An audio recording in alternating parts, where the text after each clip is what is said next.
Hello students, I am Anusha, your management faculty, and today we are going to learn some new concepts, some different concepts of brand management, and we'll begin with unit 3. So the learning objective of this unit will be, we will understand market segmentation, target market, brand positioning, competitive frame of reference, points of parity and points of difference, brand audit, and all these points. I know you guys must be wondering what are they. We will understand each and every one of them in details. Now talking about market segmentation. Market segmentation, I am sure you all must have studied in your previous semesters under the concepts of basic marketing management.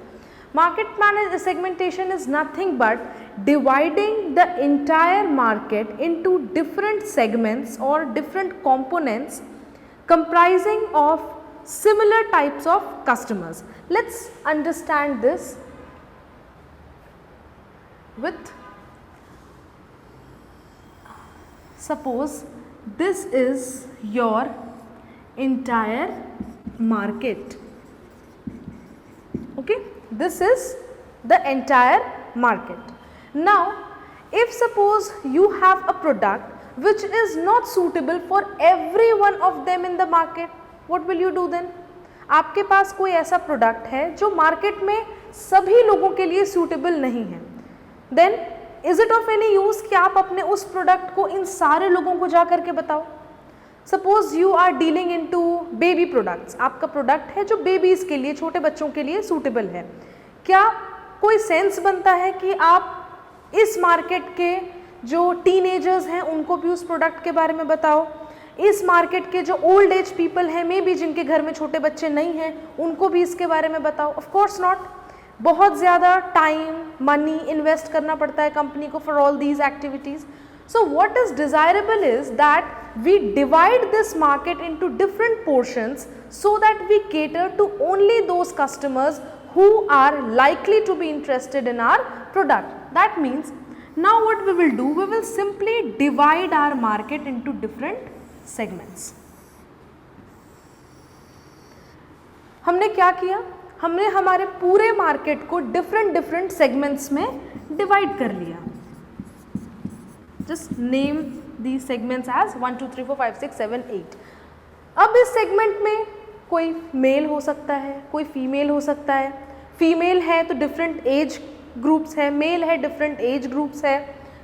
Other than gender हमारे पास income group है और बहुत अलग अलग criteria है जिसके basis पे हम हमारे मार्केट को सेगमेंट कर सकते हैं.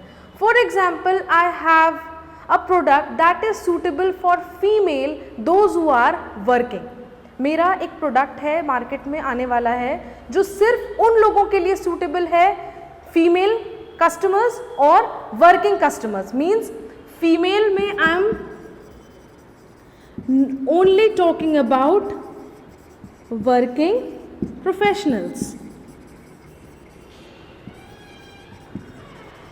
I am only talking about female, those who are working professionals.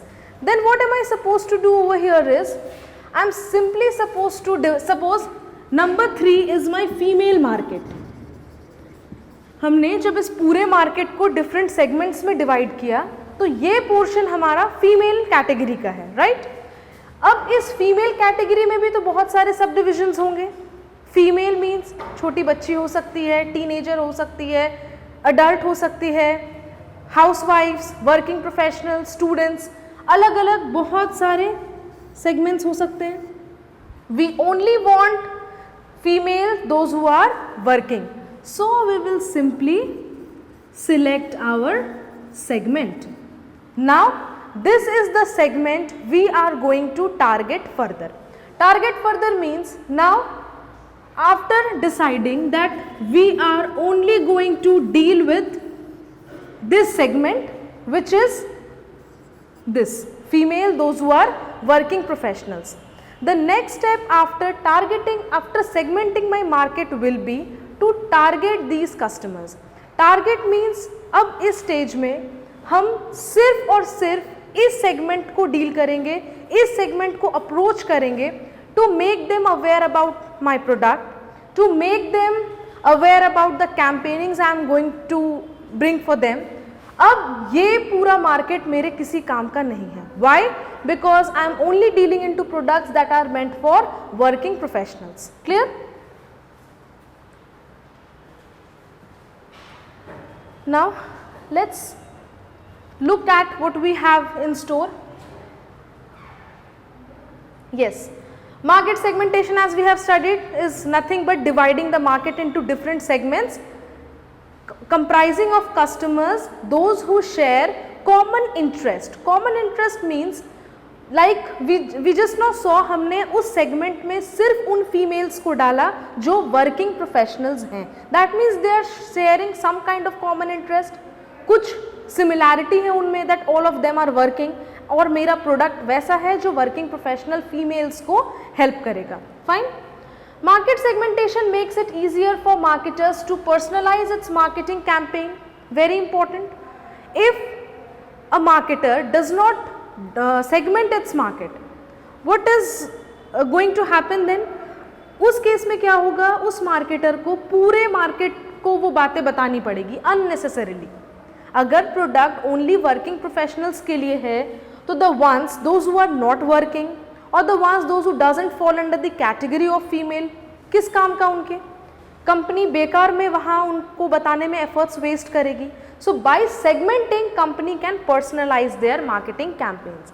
Now company knows कि मुझे सिर्फ और सिर्फ वर्किंग प्रोफेशनल्स को ही अपने प्रोडक्ट के बारे में बताना है, तो वो अपना मार्केटिंग कैंपेन उस अकॉर्डिंग डिजाइन कर सकते हैं. Market segmentation also reduces the risk of unsuccessful, ineffective marketing campaign.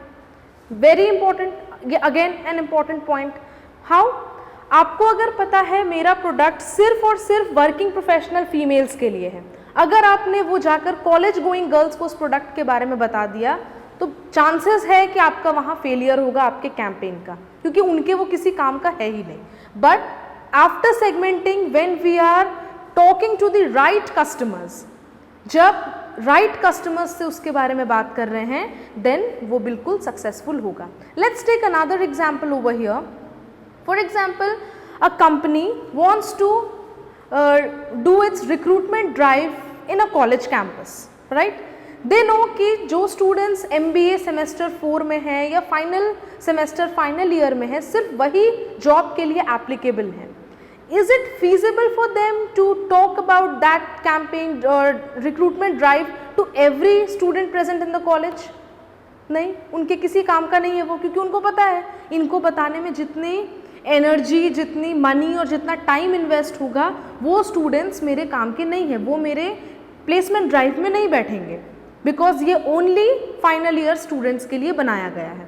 So after deciding कि I am only going to provide job to final year students, company will only talk to those students who could be their employees in future, right? Here in this picture we will understand the same concept that I have just now shown. This is our market comprising of different individuals, different types के customers हैं, different colors में they are depicting different customers.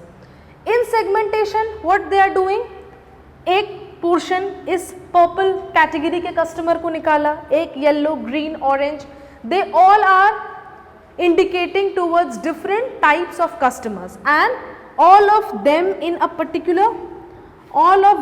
a particular market are sharing some similarities, some common interest. इसलिए इस crowd में से similar वालों को चुन करके हमने अलग निकाल लिया. Now this must have certain basis on which we are doing. ऐसे रैंडमली तो किसी भी बेसिस पर इसको उठाकर हम डिवाइड नहीं कर सकते, right? We need to have certain parameters, certain criterias on which we are going to do this. So let's talk about that. That comes under your types of segmentation. Means ये कुछ different types हैं जिनके basis पर हम हमारे market को divide कर सकते हैं. The first is your geographic segmentation. Under this comes countries, nations, states, cities, neighborhoods, etc. Next is your demographic. I'll explain each and every one of them in other slides. Demographic, under this comes age, gender, family, education, income, etc. Psychographic, lifestyle, social class, personality. behavioral, usage, occasion, loyalty, etc. The first one is geographic segmentation. The word geography itself says a lot about this segmentation. Geography का मतलब जगह से होता है. Geographic segmentation means जगह के आधार पर जब हम हमारे मार्केट को सेगमेंट करते हैं. कैसे कर सकते हैं? Like here we have seen country के बेसिस पे, स्टेट्स के बेसिस पे, रीजन्स के बेसिस पे, सिटी के बेसिस पे, right? One example could be like if in India, just consider your country itself, if we move towards Mumbai region, अगर आप मुंबई रीजन की तरफ जाओ और आप दिल्ली रीजन की तरफ जाओ, in winter, don't you think the requirement of these two places are completely different when it comes to woolen clothes, right? Delhi में वुलन क्लोथ्स की बहुत ज़्यादा डिमांड हो जाती है विंटर में, बिकॉज वहाँ बहुत ठंड पड़ती है. मुंबई में वुलन क्लोथ्स की बिल्कुल रिक्वायरमेंट नहीं होती even in the month of December and January, because वहाँ बिल्कुल ठंड नहीं पड़ती है, right? So on the basis of geography, जगह के हिसाब से जब हमने हमारा मार्केट डिवाइड किया तो हमें समझ में आया कि हमारे प्रोडक्ट के हिसाब से कौन सा मार्केट बेटर होगा टारगेट करने के लिए. Because if I am manufacturing woollen clothes, winter wear or anything related to winter season, then I know Mumbai is not the right place because वहाँ पे ठंड नहीं है, लोगों को ज़रूरत नहीं होगी, and Delhi is the correct place. So this is one of the example of geographic segmentation, that how on the basis of different region and places we divide our market. Next comes demographic segmentation. Demographic segmentation is one of the simplest and widest used segmentation. सबसे आसान है और सबसे ज़्यादा use किया जाने वाला segmentation है demographic segmentation. Demography means we are talking about population. हम हमारे पॉपुलेशन के बारे में बात कर रहे हैं, जिसमें age, gender, income, education level, ये सब सारी चीज़ें इंक्लूड होती है.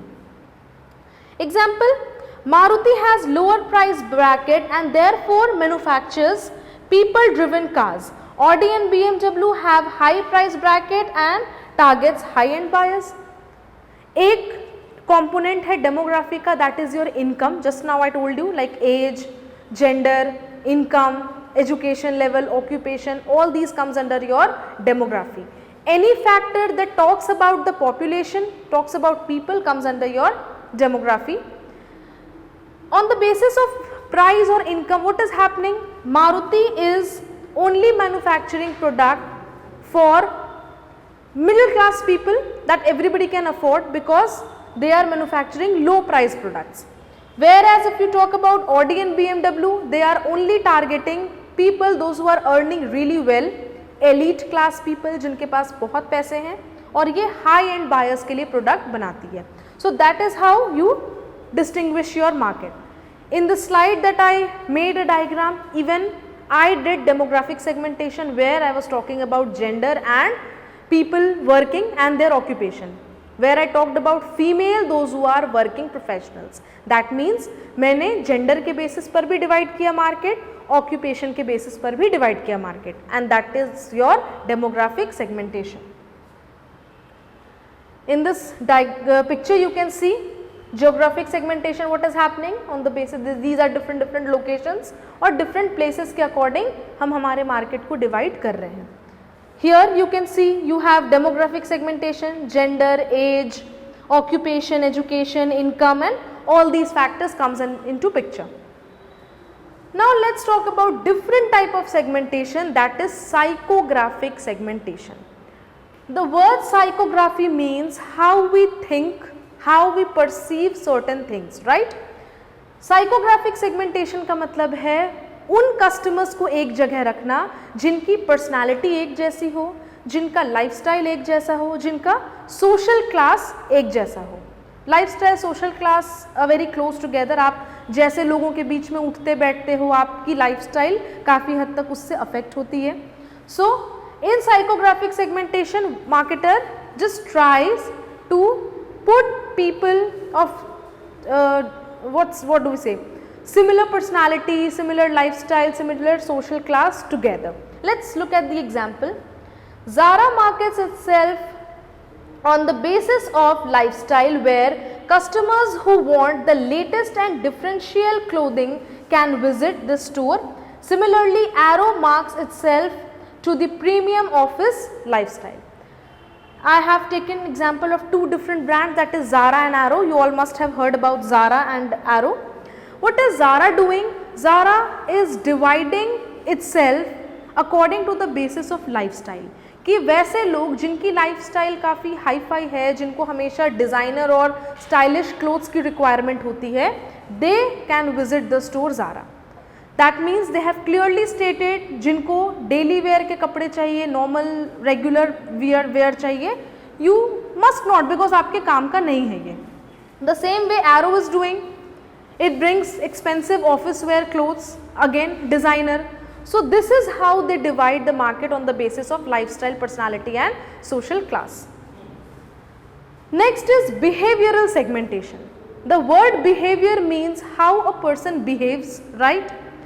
In a market, how a person behavior means what is the usage pattern, कितना ज़्यादा किसी प्रोडक्ट को कस्टमर यूज़ कर सकता है, किन किन ओकेजन्स पर यूज़ कर सकता है, उनके बेसिस पर हम यहाँ मार्केट को डिवाइड करते हैं. For example, young people are likely to prefer Dove as a soap, whereas an athlete enthusiast will use Lifebuoy. Usage pattern के बारे में बात कर रहे हैं हम, अगर यहाँ पे बिहेवियर के बारे में बात कर रहे हैं. So if it comes to young people, those who are very skin friendly, they are growing, they want to look good, they want their skin to be gentle, they are likely to prefer Dove. And on the other hand, a person who is an athlete, जो sports खेलते हैं, they sweat a lot, so they would like to prefer soap like Lifebuoy, Margo. Why? Because they are considered to be antibacterial. तो ये उनके behavior पे change हो गया यहाँ पर pattern. Another example, during festivals, say during Diwali, the purchase pattern is completely different than normal days. यहाँ पर frequency of usage की बात हो सकती है, यहाँ आपके occasion की बात हो रही है, mainly usage pattern on the basis of occasion. What is happening? Festivals में we buy stuffs which we generally do not buy. If we are talking about Diwali, हमारा purchase pattern बहुत अलग होता है. Companies know कि Diwali is approaching, then people will buy more and more of sweets, they'll buy diyas or some decorative items जो normally वो नहीं खरीदेंगे शायद. So that's why you will see Diwali के time पे a different set of market is created. जहाँ सिर्फ आपको डेकोरेशन की चीज़ें मिलेगी, घर में सजाने की चीज़ें मिलेंगी, because that is the effect of occasion and that is how they have segmented the market. उनको पता है दिया का मार्केट सिर्फ दिवाली में चलता है, बाकी time we generally do not buy, right. Decorative items हम मोस्टली दिवाली के टाइम पे खरीदते हैं. Diwali is just an example, you can consider any festival, talk about Christmas, Eid, whatever it is. So on the basis of occasion, how our buying pattern changes. That is how they divide their market on the basis of behavioral segmentation. कब कैसे customer behave कर सकता है, उसके basis पे market को divide करते हैं. Now the next concept follows target market. Always remember, whenever you are studying segmentation, targeting, positioning, they need to be in your sequence. पहले आप मार्केट सेगमेंट करेंगे, फिर आप उस सेगमेंटेड मार्केट को टारगेट करेंगे, फिर आप उसको पोजीशन करेंगे. This sequence has to be followed.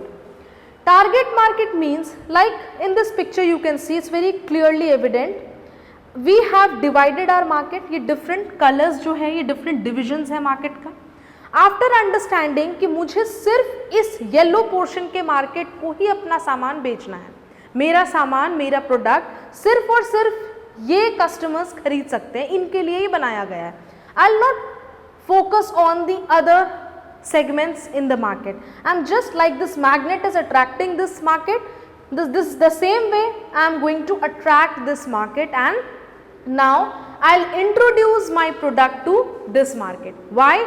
Because there is a possibility that this market is likely to buy my products. Like in the first example we discussed about female working professionals. Suppose the same example is here. I have divided my market. This is my female working professionals. The yellow part is my female working professionals.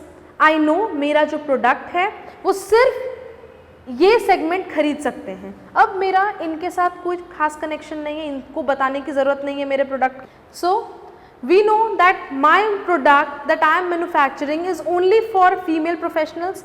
अब मैंने इनको यहाँ से attract कर लिया। अब इनको ये बातें बताकर मतलब नहीं है, क्योंकि हो सकता है ये फीमेल हो बट ये हाउसवाइफ है, ये कॉलेज गोइंग स्टूडेंट्स हैं, ये फीमेल कैटेगरी नहीं है और कुछ भी अलग सेगमेंट है। अब मुझे सिर्फ इनको टारगेट करना है, सिर्फ इनको अप्रोच करना है, अपने प्रोडक्ट के बारे में इनको बताना है जिस तरीके से मुझे सबसे ज़्यादा सूटेबल होगा।